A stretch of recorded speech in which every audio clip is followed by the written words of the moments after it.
Salam sejahtera Malaysia, denyut nadi suara rakyat bergema di channel ini. Jangan lupa tekan butang subscribe, like dan share. Malaysia kita punya, cintai Malaysiaku, kita jaga kita.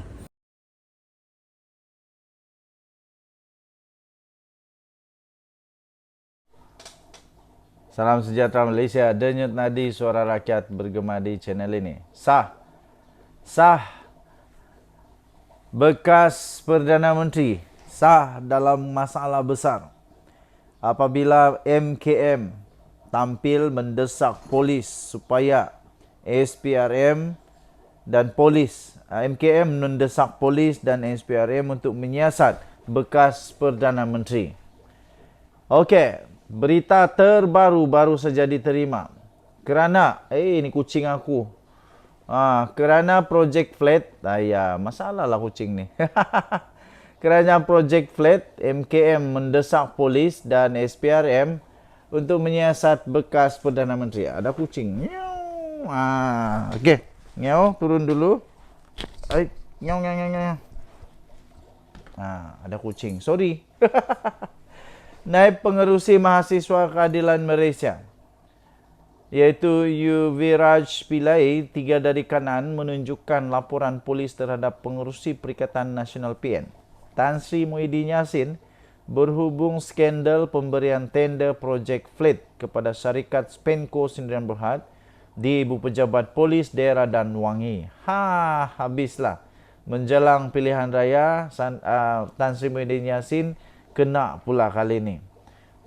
Pihak polis Diraja Malaysia digesa untuk menyiasat seorang bekas Perdana Menteri berhubung pembatalan surat niat ataupun LOI, Letter of Intention, bagi projek pembekalan, pembaikan dan penyelenggaraan kenderaan kerajaan projek fleet bernilai 4.6 bilion. Naib Pengerusi Mahasiswa Keadilan Malaysia, MKM, iaitu Yuviraj Kalidasan berkata, gesaan itu dibuat susulan pendedahan pengasas dan penasihat kumpulan berjaya iaitu Tan Sri Vincent Tan yang mendakwa projek itu sepatutnya dianugerahkan kepada Syarikat Usaha Sama atau Joint Venture JV, Kumpulan Berjaya dan Kumpulan Nazar. Okey, katanya mengikut kenyataan Vincent Tan itu yang kemudian dibatalkan dengan LOI yang ditawarkan kepada JV itu ketika bekas Perdana Menteri itu mentadbir kerajaan. Dalam kenyataan Vincent Tan, ekor kucing aku pula mengganggu juga. Dalam kenyataan Vincent Tan pada 17 Julai lalu, terdapat pendedahan bahawa konsortium yang dibentuk antara Berjaya dan Nazar telah membuat tawaran bersama pihak projek flat. Projek flat telah dianugerahkan kepada konsortium Berjaya Nazar melalui surat niat. Namun Vincent telah menyatakan bahawa kerajaan Malaysia di bawah pentadbiran Perdana Menteri pada masa itu kemudian telah membatalkan surat niat tanpa memberikan sebalang alasan. Projek flat kemudian dianugerahkan kepada sebuah syarikat yang mana tawarannya berharga lebih mahal, iaitu sebanyak 700 juta. Katanya pada satu sidang media di Ibu Pejabat Polis IP di Dan Wangi hari ini. Habislah, Muhyiddin kena kasih teranglah perkara ini. Kenapa tiba-tiba begitu? Adakah unsur rasuah? Adakah unsur penyelewengan? Yuviraj mendakwa kes terbabit mungkin mempunyai unsur-unsur rasuah dan menggesa Suruhanjaya Pencegahan Rasuah Malaysia untuk memulakan siasatan. Dalam kenyataan Vincent itu didedahkan bahawa konsortium Berjaya Nazar menang tender kerana tawaran mereka adalah yang termurah di antara semua pihak yang telah menyertai tender. Khususnya tawaran konsortium Berjaya Nazar adalah 700 juta. Buat 700 juta ringgit lebih murah daripada yang dikemukakan syarikat terbabit. Ini maknanya negara rugilah 700 juta.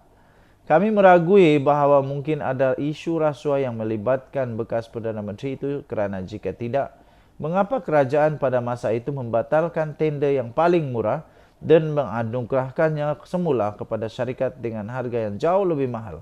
Bukan sikit, 700 juta ringgit Malaysia, hampir 1 bilion. Kita jumpa lagi. Bye-bye.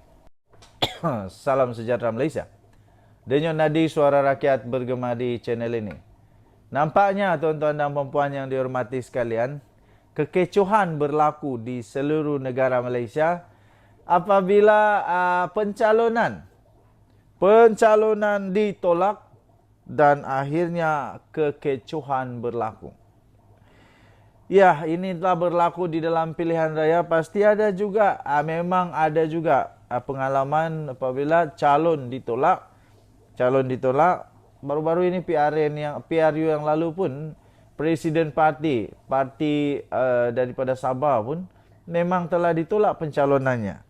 Kekecohan tercetus di pusat penamaan calon di Dewan Jubli Perak Majlis Perbandaran Kota Baru, Bandaraya Islam, iaitu di MPKBBRI di sini hari ini, selepas seorang calon bebas ditolak.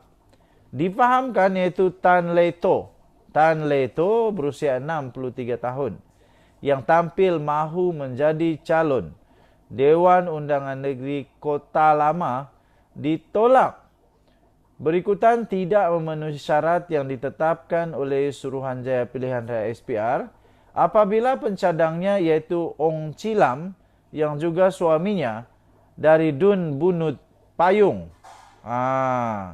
Pada masa yang sama, suri rumah itu turut membawa penyokong iaitu bapa saudaranya Wee Chun Seng, 85 tahun yang juga pengundi Dun Kota Lama.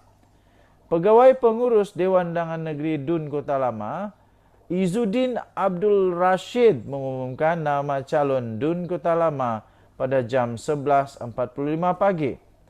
Beliau berkata pihaknya menerima 5 kertas penamaan daripada 5 calon yang hadir di pusat penamaan calon itu.